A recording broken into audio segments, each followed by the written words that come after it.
Bonjour Chandra, je suis ravie de tous vous retrouver aujourd'hui. Donc aujourd'hui avec Nathalie, nous allons parler de la chambre du couple Feng Shui, qui s'adresse aussi aux célibataires. Elle va nous donner des petites astuces. Si vous êtes nouveau sur cette chaîne, cliquez en bas à droite sur le lotus pour vous abonner et activez la petite cloche pour ne rien rater des nouvelles vidéos. Aujourd'hui, on parle de la chambre du couple. Une autre fois, on parlera de la chambre des enfants, puisque ce sont deux espaces différents.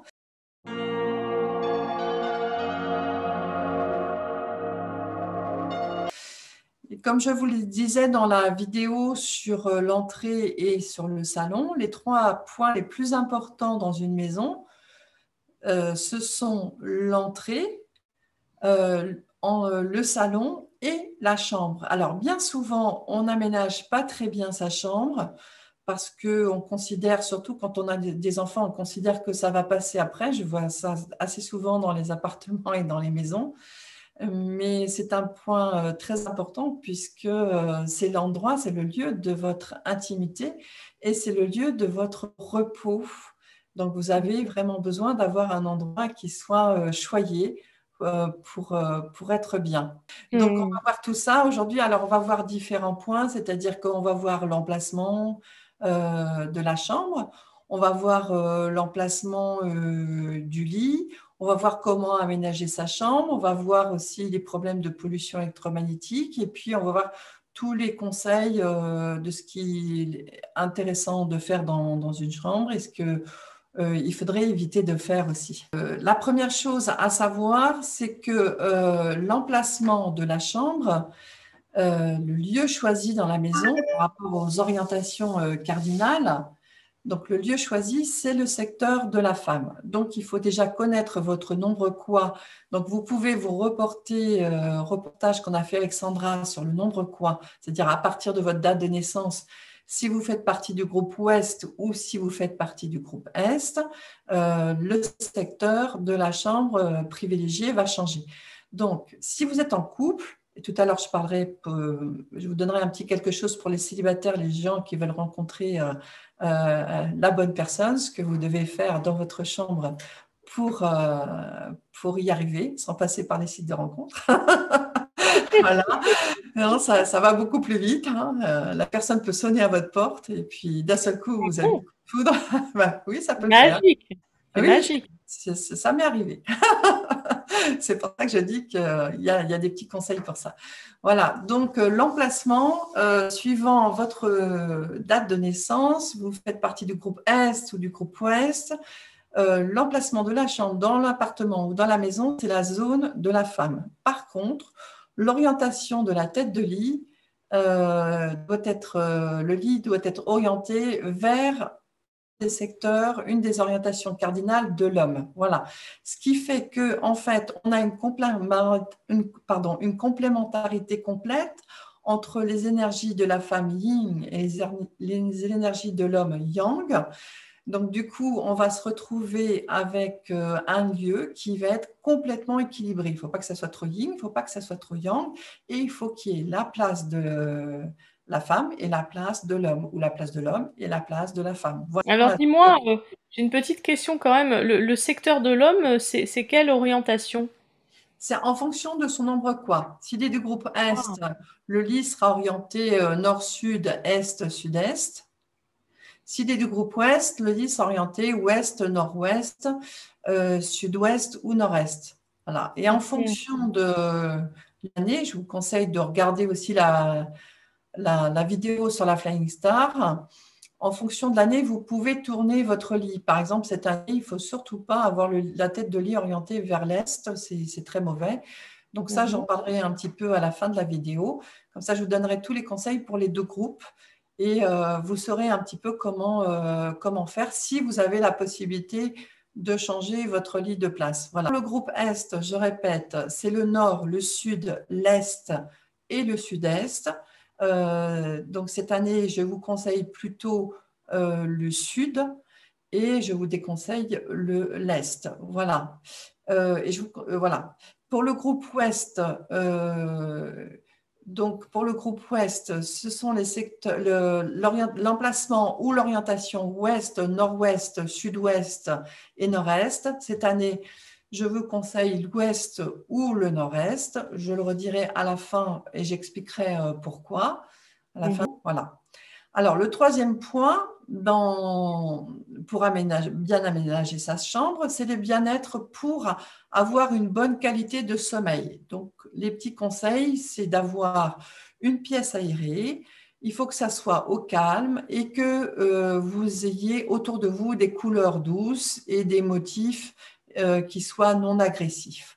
Si vous avez une salle de bain qui est attenante ou qui est même pratiquement ouverte sur la chambre, c'est quelque chose qu'on ne recommande pas en Feng Shui. Donc, quand je travaille avec des architectes, même si on met la salle de bain à côté d'une chambre, on va s'arranger pour que la porte soit toujours fermée. On ne mélange pas les énergies où on va se débarrasser des polluants de son corps en se douchant avec l'intimité de la chambre. C'est deux choses qui ne vont pas ensemble. Je sais que c'est très à la mode, mais ce n'est pas du tout à la mode du Feng Shui. Voilà. Donc, on va garder la porte fermée. Si jamais c'est un espace ouvert, à ce moment-là, on va s'arranger pour soit avoir un rideau qui va venir fermer ou un paravent qui va venir coulisser ou une porte coulissante si ce n'est pas possible de mettre une porte qui s'ouvre ou qui se ferme. Voilà, il y a différentes solutions qui peuvent être prises en compte. Ensuite, quand vous allez dans votre chambre pour vous ressourcer, dormir ou être dans votre intimité, vous devez avoir des rideaux quand même assez épais pour pouvoir bien dormir la nuit et fermer. Donc, vous retrouver dans une énergie yin et plus être dans cette énergie yang de trop de lumière, même si la chambre doit être quand même bien éclairée. De façon très douce, vous devez pouvoir, si vous en avez envie, fermer les rideaux pour pouvoir mieux vous relaxer. Alors, dans les conseils de bien-être, bien sûr, on ne fume pas dans sa chambre. Hein, ça, c'est quelque chose qui n'est pas permis. Ensuite, on évite de mettre des bouquets de fleurs fraîches, des bouquets de fleurs séchées qui sont une symbolique de la mort. Et on évite aussi les plantes. Il y a quelques plantes qui peuvent se mettre dans la chambre. Je vous engage à regarder, à lire mon livre « Mon jardin Feng Shui et moi » et vous trouverez tout un listing de plantes qui peuvent aller dans les chambres et qui peuvent purifier l'air. Voilà. Pas d'aquarium non plus parce que c'est trop yang et ça amènerait trop d'énergie dans un lieu qui doit être calme. Alors maintenant, on va passer aux couleurs. Alors les couleurs, donc les couleurs. Vous pouvez travailler avec des couleurs très douces, du blanc cassé, du crème, tout ça pour avoir une sensation de détente et de sérénité, c'est mieux. Le bleu est vraiment trop froid. Si vous voulez mettre du bleu dans votre chambre, je vous conseille de mettre, comment dire, un bleu plutôt turquoise, un petit peu chaleureux. Des tons roses, pêche sont les bienvenus. Maintenant, en fonction de l'orientation cardinale de votre chambre, vous allez choisir vos couleurs. Ça, on l'a déjà vu. On pourra le revoir un petit peu tout à l'heure. Bon, les formes, bien sûr, des formes douces et des matériaux qui sont aussi du même acabit, c'est-à-dire des matériaux qui sont agréables au toucher.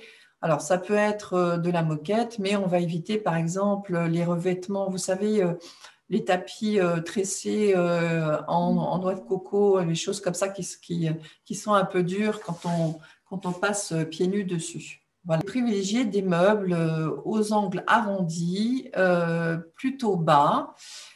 Éviter les spots. Privilégier les lumières douces avec des abat-jours de couleurs, donc des lumières qui seront basses.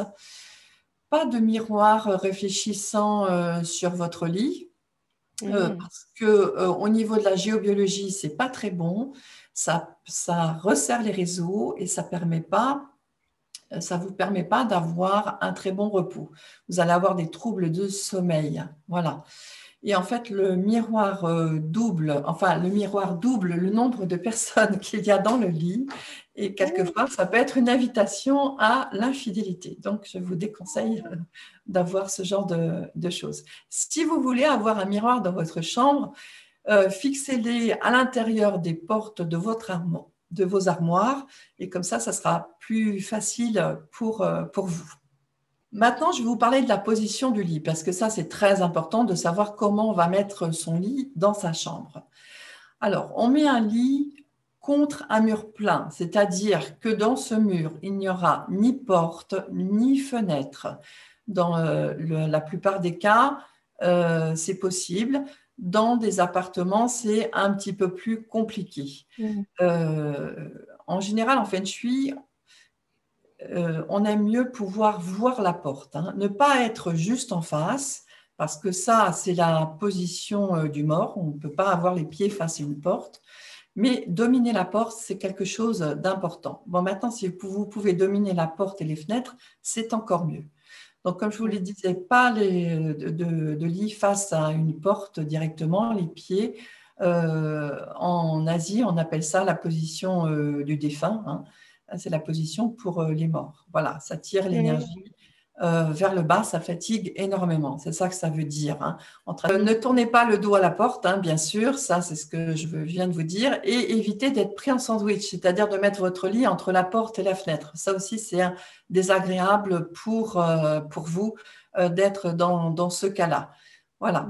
Alors, si jamais vous avez une de ces configurations, alors n'hésitez pas à mettre justement des rideaux épais de façon à ne pas être pris en sandwich la nuit, surtout si vous n'avez pas de voilage. Donc, c'est le moment où des stores qui se baissent, des rideaux électriques qui se baissent, ça peut être très bien aussi. Voilà. Alors, dans l'autre position du lit, évitez d'être sous une poutre. Et de même que dans une très grande pièce, vous pouvez utiliser soit pour les poutres un faux plafond, soit un baldaquin comme dans les grandes pièces, ou alors en feng shui, quelquefois, on peut utiliser de mettre un petit bambou sur la poutre ou de mettre un cristal. Mais ça, c'est un petit peu plus compliqué parce qu'il faut savoir s'y connaître. Donc, le faux plafond, ça demande quand même un investissement. On peut mettre un tissu, ça c'est facile à agrafer. Qu'est-ce qui est gênant dans le fait d'avoir une poutre au-dessus de son lit? Ça représente quoi? Ça coupe le corps. Alors si ça coupe le corps, soit en deux si vous avez la poutre dans ce sens-là, soit une partie ici si vous l'avez au niveau de la gorge, ou au niveau du ventre, ou au niveau des pieds. Ça peut être extrêmement gênant énergétiquement pour le corps. Ça va le fatiguer. Vous allez ressentir des fatigues à ces endroits-là. Donc voilà, ça morcelle le corps. Donc il vaut mieux ne pas avoir de poutre au-dessus de son lit. De même qu'on évite d'avoir un lustre au-dessus de son lit. C'est la même chose, hein. Vous avez quelque chose qui pointe sur vous et qui va vous fatiguer. Vous êtes là pour vous reposer. Vous n'êtes pas là, votre corps n'est pas là pour lutter contre des éléments qui vont diffracter l'énergie et qui vont la casser. Mais vous êtes là pour avoir de l'énergie qui circule bien, qui est vitale et qui vous remet en santé. Voilà. Si vous avez un grand lit, évitez d'avoir 2 matelas séparés. Ça, c'est très compliqué parce que des fois, quand on a un grand lit, on a 2 matelas séparés, mais ça invite aussi à la séparation. Donc, on évite ça. Les meilleurs lits en feng shui sont à peu près à 20 cm de hauteur et sont des futons. Hein, je pense que tout le monde connaît ce type de lit. C'est excellent ce sont des excellents matelas pour dormir. Par contre, je vous déconseille d'avoir un matelas directement au sol parce que ça veut dire que les énergies ne pourraient pas circuler en dessous. Et ça, c'est très ennuyeux parce que autour de votre lit, il faut que ça puisse circuler en dessous, au-dessus, à gauche, à droite. Derrière, pas tellement puisqu'on est contre un mur, mais devant, oui. Pas de matelas à l'eau non plus, je vous le déconseille parce qu'il y a quelques personnes qui ont ça. L'eau est croupissante à l'intérieur et ça invite à, comment dire, à de l'instabilité. C'est pas du tout bon au niveau du feng shui. Et au niveau de la géobiologie, c'est pas bon non plus. C'est-à-dire qu'au niveau de la santé, c'est pas terrible. Voilà. Ensuite, au niveau du matériau, alors pour éviter d'avoir des problèmes de pollution électromagnétique, je vais en parler après. conseille plutôt d'avoir un lit en bois parce que le bois est moins conducteur, même s'il l'est quand même un peu, que le métal. Donc, évitez d'avoir un lit en métal. Si vous avez un lit en métal, vous pouvez tout simplement mettre un des dispositifs de Tervica d'Alexandre Roussanov. Vous allez chercher ça sur Internet. Et donc, vous pouvez positionner ça sur votre lit sans avoir besoin de changer le lit.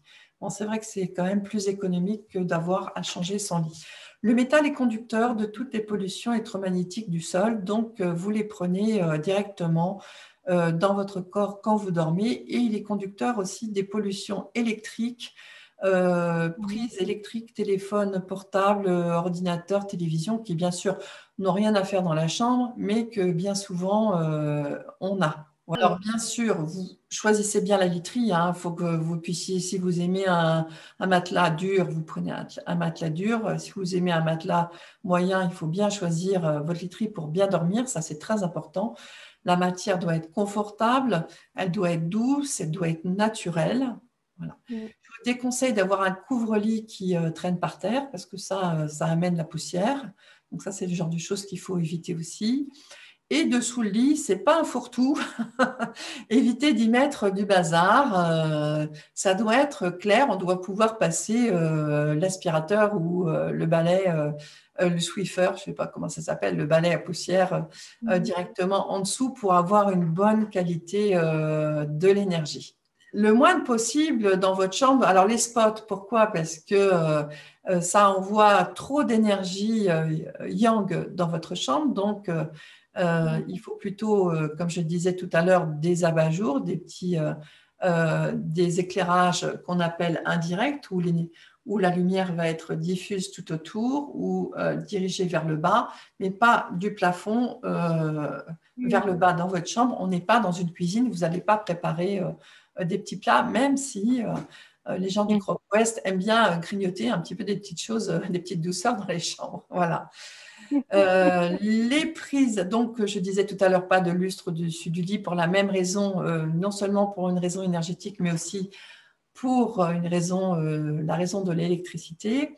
Les prises électriques, il faudrait idéalement qu'elles soient le plus loin possible du lit. Si vous en avez proche du lit, soit vous prenez des adaptateurs qui existent maintenant pour inverser l'énergie des prises, ou alors vous débranchez le soir et vous les fermez aussi avec des adaptateurs qui ferment justement les prises électriques. Hein. Maintenant, ça s'ouvre, ça se ferme, on-off, ça marche très bien et ça permet justement d'avoir un meilleur sommeil. Si vous avez des problèmes de sommeil, je vous conseille de suivre tous ces conseils parce que ça vous apportera un plus. Et dans les commentaires sous la vidéo, vous pourrez me dire ce qu'il en est ou nous poser des questions pour avoir d'autres renseignements. Donc, les téléphones portables, normalement, ne devraient pas être dans la chambre. Je sais que beaucoup s'en servent pour se réveiller le matin. Donc, ils devraient être soit à 5 mètres de votre lit, ce qui est souvent très difficile, parce que quelquefois, les chambres sont petites et on n'a pas 5 mètres. Donc, si vous n'avez pas 5 mètres, vous mettez votre téléphone en mode avion ou alors vous achetez un des neutralisateurs que vous collez derrière votre téléphone, comme ceux que j'ai de Tervica, donc d'Alexandre Roussanov. Voilà. Pas d'ordinateur non plus dans la chambre. Donc, je sais que bien souvent, maintenant, on a des ordinateurs portables. Donc, c'est facile de les laisser dans le bureau ou dans une autre pièce de la maison. Mais ne les emmenez pas dans votre chambre. Si vous les emmenez dans votre chambre, ben, ce n'est pas compliqué. Vous les fermez entièrement. Voilà. C'est la même chose. Si vous avez un ordinateur qui est installé dans votre chambre, mais qui n'est pas portable, donc qui est fixe, vous pouvez aussi acheter un de ces dispositifs. Bon, je vous mettrai sur la chaîne le jardin So Feng Shui, parce que c'est pour la chaîne So Feng Shui et pas le jardin Feng Shui, j'ai 2 chaînes. Sur la chaîne So Feng Shui, je vous mettrai le lien pour accéder à l'achat des neutralisateurs. C'est très important. Moi, j'en ai partout dans la maison et c'est vrai qu'on est très, très bien ici. Voilà. Mhm. Donc, si vous avez un téléviseur, c'est la même chose. Vous mettez un dispositif anti-ondes si vous ne voulez pas le changer. Et le soir, je vous conseille de le recouvrir d'un tissu épais parce que ça fait un petit peu comme un miroir, hein. Mhm. Ça renvoie l'image des gens qui dorment. Voilà.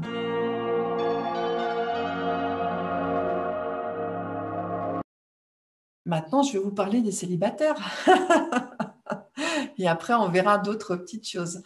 Donc, si vous êtes célibataire et que vous voulez rencontrer la bonne personne, vous avez deux choses que vous pouvez faire et qui fonctionnent vraiment très bien. Vous placez des pivoines. Alors, je ne vous parle pas de pivoines que vous allez couper dans votre jardin, hein, mais plutôt d'une aquarelle, comme par exemple celles qui sont faites par Jacqueline Farvac, dont j'ai fait une interview et que vous aurez bientôt sur la chaîne Le Jardin Feng Shui. Donc, une Mhm. très belle aquarelle de pivoine que vous mettez où? Eh bien, tout simplement, vous prenez votre boussole et vous la mettez au sud-ouest de votre chambre. Alors, pas au sol, pas au plafond, au milieu, hein, parce que c'est des choses que vous avez à vivre tout de suite maintenant au milieu du mur sud-ouest de votre chambre. Quand vous avez Mhm. rencontré la bonne personne, vous retirez l'aquarelle. Voilà, ou la photographie ou la reproduction de l'aquarelle si vous avez un petit budget, vous pouvez tout simplement acheter une petite affiche, ça se fait très bien aussi. La deuxième chose que vous puissiez faire si vous êtes célibataire, c'est faire ce que je vous avais déjà conseillé dans une autre vidéo avec Sandra, une enveloppe à vœux. Alors, une enveloppe à vœux, c'est une enveloppe rouge dans laquelle on va mettre un petit message sur du papier que vous choisissez la couleur que vous voulez. Vous écrivez votre vœu, donc vous écrivez ce que la personne que vous désirez rencontrer de façon la plus détaillée possible. Bon, maintenant, soyez prudent parce que je vous l'avais déjà raconté ça, mais j'avais une cliente qui avait mis un message et elle m'appelle et me dit, Nathalie, ça marche très bien, seulement j'ai un problème, ils sont tous mariés. Alors je lui ai Aïe, dit, aïe, est-ce que vous voulez bien ouvrir votre enveloppe à vœux et me dire ce que vous avez écrit dessus? Elle avait écrit, je veux un mari. Donc, je veux un mari, c'est je veux quelqu'un qui est déjà marié, quoi. Là-haut, ils n'ont pas très bien compris. Donc, du coup, ils lui ont aïe. envoyé tous les hommes mariés. Voilà. Donc, du coup, je lui ai dit de préciser ses vœux de façon plus détaillée et moins générale, parce que je veux un mari, c'est pas très compréhensible. Voilà. Mais on a bien rigolé toutes les deux parce que c'était très drôle. Voilà. Donc, dans cette enveloppe à vœux, vous mettez votre vœu, vous l'emballez dans du papier argent, genre aluminium, vous le mettez dans votre enveloppe rouge et vous le mettez dans votre chambre. Où? Eh bien, au nord-ouest, parce que c'est le secteur des vœux. Donc là, vous le cachez derrière un tableau. Et là, si vous voulez aussi, ça serait bien de ne pas le mettre trop en hauteur, parce que sinon, ça ne va jamais arriver dans votre vie. Si vous le mettez tout en bas, ça veut dire que vous écrasez votre vœu. Mais si vous le mettez au centre, ça veut dire que vous êtes prêt à recevoir. Alors, je vous engage à faire, comment dire, un petit essai avant. Vous écrivez bien ce que vous voulez, vous relisez. Vous pouvez faire relire par une bonne amie, hein, voilà, de façon à avoir une deuxième vue et savoir si vous êtes vraiment clair dans votre tête pour être maintenant tout de suite à deux ou pas du tout. Après, D'accord. Et j'avais une question par rapport aux pivoines. La pivoine, ça représente quelque chose en particulier pour le fait que ce soit, ben voilà, qu'il y ait besoin de cette image-là pour rencontrer quelqu'un? ah oui, ça, je ne l'ai pas dit. Tu as raison, Sandra. La pivoine en Feng Shui, c'est la venue du nouvel amour. C'est le nouvel amour. Voilà. Donc, Ah quand oui. on veut avoir un nouvel amour, ben, on plante une pivoine dans son secteur sud-ouest du jardin. Et puis, si l'amour arrive, ben, on n'a plus qu'à la déplacer ailleurs. Donc, c'est plus facile dans une maison de pouvoir mettre une petite affiche et ensuite de la ranger quand la personne est là. Maintenant, Hmm. je vais vous donner des conseils pour les personnes qui sont en couple, pour que ça dure. Parce qu'aujourd'hui, c'est un petit peu compliqué, surtout cette année. Alors, cette année, on l'avait dit, hein, en regardant la vidéo sur la Flying Star que je vous engage à regarder à nouveau. Cette année, on a on n'a pas une bonne étoile dans le secteur sud-ouest, le secteur du couple, on a une étoile 3, une étoile de bois qui va épuiser le secteur qui est terre. Donc, il faut éviter, par exemple, dans son salon, on l'avait déjà dit, de mettre plein de plantes au sud-ouest. Voilà. Donc, pour cette année, ça va être un petit peu compliqué. Donc là, on va mettre un petit peu le paquet pour que ça aille un petit peu mieux. Donc, bien sûr, la première chose, c'est de retirer les pivoines si vous avez rencontré la bonne personne. Ensuite, on va éviter toutes les symboliques de 3. Un jour, j'ai fait un audit dans un appartement et il y avait une très belle couette sur une très belle housse de couette sur le lit. C'était 3 girafes. Donc, j'ai demandé à la cliente qui était le 3e. Donc, on est parti d'un éclat de rire. Elle a compris que, bon, c'était une couette qui pouvait peut-être aller, une housse de couette qui pouvait aller pour les invités ou pour les enfants, mais certainement pas pour son couple. Donc, on évite les symboliques de 3. Donc, pas de photographie de 3 personnes parce que ça amène au conflit, à la séparation. Non plus, pas de photos de personnes décédées. Ensuite, les photos des enfants, c'est pas l'endroit parce que c'est l'endroit de votre intimité. Vous allez, si vous êtes en couple, vous êtes en couple. Quand vous êtes parents, c'est différent. C'est pas le même rôle. Donc, dans la chambre, c'est le rôle du couple. Même si on va y faire des enfants, c'est-à-dire qu'on va être ensemble pour procréer. Mais après, ça c'est après. Donc, les photos des enfants, c'est pas là, c'est ailleurs. Hein. Donc, les objets par 2, ben, il y a plein de choses. Les chandeliers, les cadres, les vases, les canards mandarins, les petits fauteuils crapauds, voilà, hein, des symboliques de 2. On peut en mettre beaucoup. N'en mettez pas énormément. Hein. Je veux dire, le moins, c'est le must. Le plus, ça annule. Donc, il faut faire un petit peu attention à ça. Alors maintenant, dernier conseil, secret Feng Shui pour les couples. Et oui, le must du must. Et, Sandra, tu vas sourire parce que je vais demander de placer un objet violet au sud. Et oui. Devinez ma couleur. Et un rouge à l'ouest. Voilà. Voilà. Donc, tout ça pourquoi? Ben, pour le bonheur du couple. Et à l'ouest, c'est aussi pour maintenir le couple dans un renouvellement complet du bonheur conjugal et du plaisir conjugal, d'être à 2, d'être ensemble, de partager des choses et d'être bien l'un avec l'autre.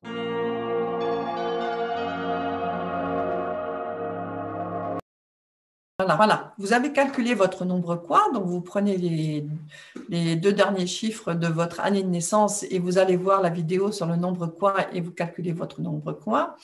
Les bons secteurs pour le groupe Est, si je suis une femme du groupe Est, je vais mettre ma chambre au sud, au sud-est, à l'est ou au nord.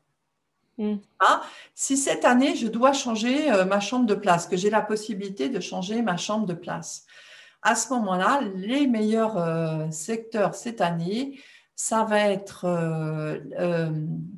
l'Est, parce qu'on a une étoile 4 et pour rencontrer quelqu'un, c'est très très bon cette année. Sauf qu'on ne mettra pas sa tête à l'Est. On a bien compris ça tout à l'heure. Ou au Sud, parce qu'on est une étoile 1 qui est une très bonne étoile. Et on va orienter la tête de lit, soit... il n'y a pas soit, c'est en fait parce que le sud-est c'est pas bon, le nord est pas top, mais on pourrait. L'est, on va éviter. L'est et le sud-est, je vous demande d'éviter cette année. Donc, vous avez le choix entre le nord ou le sud qui est très bon cette année. Voilà, nord ou sud. Le sud est meilleur que le nord. Voilà.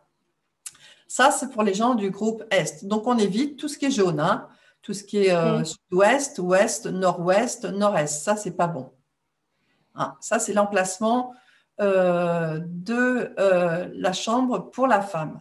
Maintenant, si c'est l'homme, la tête de lit va être orientée à l'est, au sud-est, au sud et au nord.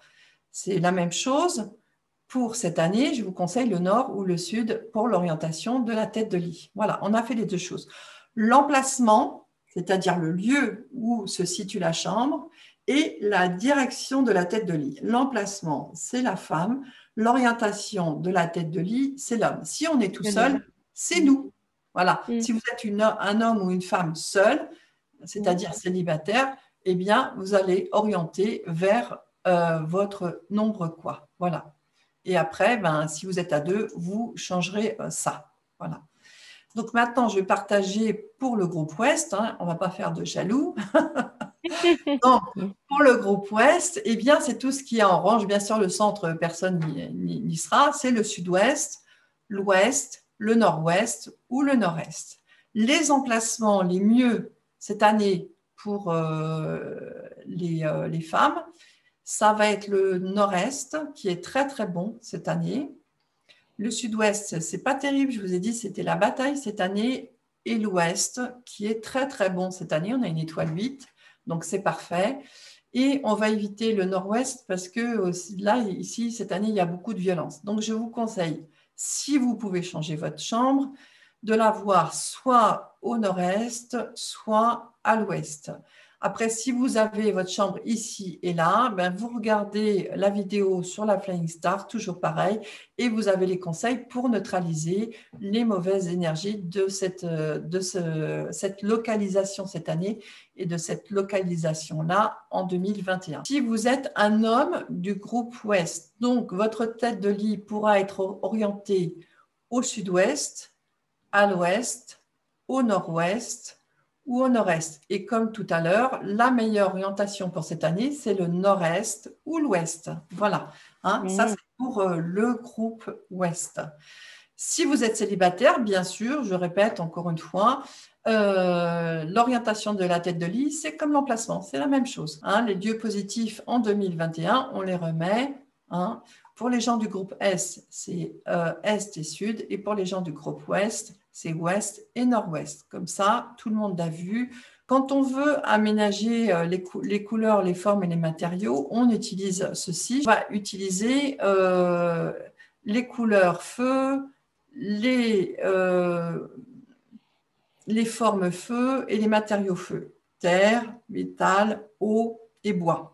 Voilà, donc là, vous avez toutes les couleurs pour les secteurs. Hein. Pour, par exemple, l'eau, le bois, très bien pour le nord et l'est et le sud-est. Hein. Comme je vous disais tout à l'heure, le noir, vous évitez le noir dans une chambre. Hein. Ça sera juste un petit objet. Le bleu, on sera plutôt dans des bleus comme celui qui est ici en haut à droite des couleurs, un bleu très clair, très, je dirais dynamique, alors que c'est la chambre, mais en fait, pas un bleu foncé qui amène l'instabilité. Voilà. Oui. Alors, si vous avez aussi la chambre à l'est ou au sud-est ou au sud, le vert, ça peut être bien, mais c'est pareil, faites attention, pas trop foncé. Hein. Un vert jaune, ça peut être très sympathique, mais un vert très foncé, ça va être très lignifiant. Vous n'allez pas avoir envie de vous lever le matin. Donc, on va éviter ça. Voilà. Alors, les couleurs feu, pour le sud, c'est très bien, et pour le sud-ouest et le nord-est, c'est très bien. Donc là, on y va dans les roses, les rouges, les bordeaux, les ors. Le rouge, évitez le rouge vif parce que sinon, vous n'allez pas dormir. Donc, on sera plutôt dans du bordeaux ou du pourpre, mais aussi en petite quantité. C'est-à-dire que ça sera peut-être que sur un seul mur, pas sur tous les murs. Voilà. Pour les couleurs terre, vous allez avoir donc les couleurs terre, vous allez pouvoir les mettre à l'ouest, au nord-ouest, au sud-ouest et au nord-est. Donc, elles vont dans 4 secteurs puisque elles nourrissent, elles font partie de 2 secteurs, le secteur nord-est et sud-ouest, mais elles nourrissent en même temps l'ouest et le nord-ouest. Donc là, on va pouvoir y aller dans les beiges, les crèmes, les jaunes, les orangés, doucement dans les orangés, très peu, parce que l'orange, ça correspond aussi à beaucoup de changements et aussi à beaucoup de sexualité. Donc, on en met juste une petite touche, hein, parce que sinon, vous n'allez pas beaucoup vous reposer. Hein. Voilà, donc on équilibre. Hein. Voilà. Ensuite, vous avez les couleurs métal. Donc, les couleurs métal sont les couleurs du groupe du secteur ouest et nord-ouest, mais elles nourrissent aussi le secteur nord. Donc, vous allez pouvoir travailler avec les blancs, les gris, les argentés. Attention au gris et au blanc, pas trop de blanc, pas trop de gris. De l'argenté, oui, mais ça, il ne faut pas que ça soit non plus triste, hein. Il faut que vous soyez bien, qu'il y ait quand même de la chaleur. Donc, vous allez réveiller avec d'autres couleurs qui sont ici. Voilà. Donc, pour les formes haut, c'est plutôt des formes de vagues. Donc, comme je disais tout à l'heure, on évite les formes qui sont agressives. Voilà. Les formes bois, c'est les rectangles, haut et bas. Les formes feu, c'est plutôt les triangles ou les pointes. Donc, on va éviter les pointes dans les chambres, ça c'est sûr. Les formes terre, c'est le carré, l'octogone. Et les formes métal, c'est tout ce qui est arrondi. Alors, les cercles, les ovales, les demi-lunes, tout ça, ça va être très bien. Ici, dans la forme terre, on pourrait rajouter, par exemple, la spirale. Et une forme qui, pour moi, est très terre. Le mandala est une forme très terre, très centrale. Donc, si vous avez besoin de vous recentrer, vous équilibrer, vous pouvez travailler avec cette forme, même si c'est au sol, par exemple, que vous décidez de mettre un carrelage au sol et que vous voulez faire un petit centre, et bien pourquoi pas y mettre un mandala. Je vous conseille quand même, si vous avez du carrelage dans votre chambre, de mettre des tapis de chaque côté du lit parce que c'est quand même assez froid. Maintenant, dans les matériaux, puisque j'ai promis pour les matériaux, alors pour les matériaux hauts, parce que j'ai déjà donné les directions, je ne vais pas les répéter, les matériaux hauts, il n'y en a pas, c'est de l'eau, c'est l'aquarium, on l'a interdit. Donc déjà, on passe. Ou alors peut-être, vous savez, les petits objets avec des bulles, des choses comme ça, voilà. On peut penser à ce genre de choses, mais bon, il faut que ça reste soft. Le matériau bois, ben, c'est facile, c'est du bois, hein, du bois brut ou du bois travaillé, ça c'est simple, au sol, peut-être un petit peu sur les murs, mais peut-être pas trop. La frisette, ça a été une grande mode, mais il y en avait partout sur les murs, sur les plafonds, c'est un peu trop. Pour les matériaux feu, alors il n'y a pas de matériaux feu, mais par contre, dans une chambre, les bougies, c'est bienvenu. Hein. Tout ce qui est bougies, encens, qui sont reliés à l'énergie du feu, ça va être très, très bien venu. Voilà.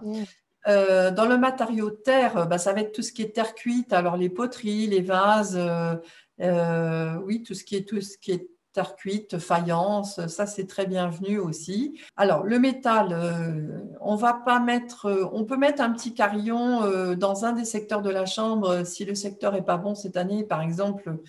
Cette année, on pourra en mettre un au sud-ouest, ça arrangerait bien. Je l'avais dit dans la vidéo, il y a d'autres conseils dans la vidéo sur la Flying Star. Mais on peut mettre aussi, par exemple, du métal, des décorations en métal et pourquoi pas des bols tibétains, des sonorités. Voilà. Du son, ça peut être très bien avec des objets métalliques qui sont de qualité, bien sûr, hein, pas des choses qui sont achetées en grande surface et qui viennent... je ne vous dirai pas tout, mais tout le monde le sait. C'est fabriqué en grande quantité, ça ne coûte pas cher, ça ne dure pas longtemps, ça pollue la planète et c'est fabriqué dans des conditions lamentables vis-à-vis de l'humain et vis-à-vis aussi certainement de l'animal. Donc, on évite ce genre de choses. Sur mon site. Allez sur, voilà, ce que j'allais dire, allez voir le site de Nathalie sur So Feng Shui. Voilà, sur So Feng Shui Shop, vous n'avez que des objets qui sont fabriqués avec des artisans, notamment les carillons Harmonia et Olir, que je connais depuis 30 ans et qui sont fabriqués en France, en Dordogne. Donc, on a beaucoup d'objets qui sont fabriqués un petit peu partout en Europe et ça permet à ces personnes créatives de pouvoir vivre aussi de leur art. Donc, moi, j'ai trouvé tout ça très clair. Voilà. Je trouve ça très intéressant et en fait, parce que du coup, bah, on peut changer pas mal de choses dans sa chambre en fonction de son secteur, en fonction si on est en couple, si on est célibataire, enfin. Donc, il y a pas mal de conseils, c'est assez riche.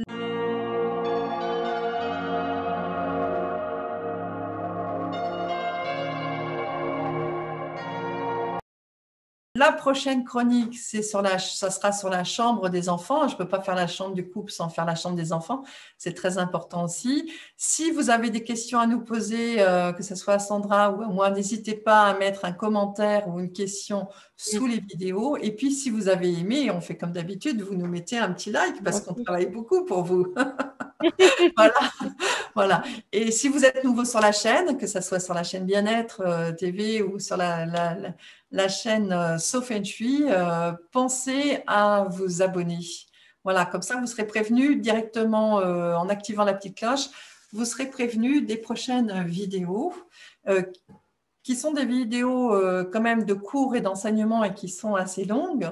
Mais j'ai mis un horodatage. Alors, pour ceux qui sont pressés, ben, vous pourrez choisir l'endroit de la vidéo qui vous intéresse ou regarder la vidéo en plusieurs fois, ou vous pourrez regarder la totalité de la vidéo en cuisinant parce que vous n'êtes pas obligé de le regarder. Vous pouvez tout simplement vous écouter. Et puis, n'hésitez pas à aller regarder aussi sa chaîne So Feng Shui pour avoir encore plus d'informations et puis son site internet. Hein, et comme elle vous l'a dit aussi, son site So Feng Shui Shop avec pas mal d'objets très sympas et avec toujours pareil un respect au niveau local. C'est des produits qui sont locaux et donc on permet à des artisans de vivre de leur passion et donc c'est génial. Donc merci Nathalie pour cette chronique encore pleine de richesses, pleine d'informations. Très heureuse de vous retrouver très bientôt. C'est un très grand honneur. Je suis à votre disposition. Si vous êtes nouveau sur cette chaîne, cliquez en bas à droite sur le lotus pour vous abonner et activez la petite cloche pour ne rien rater des nouvelles vidéos.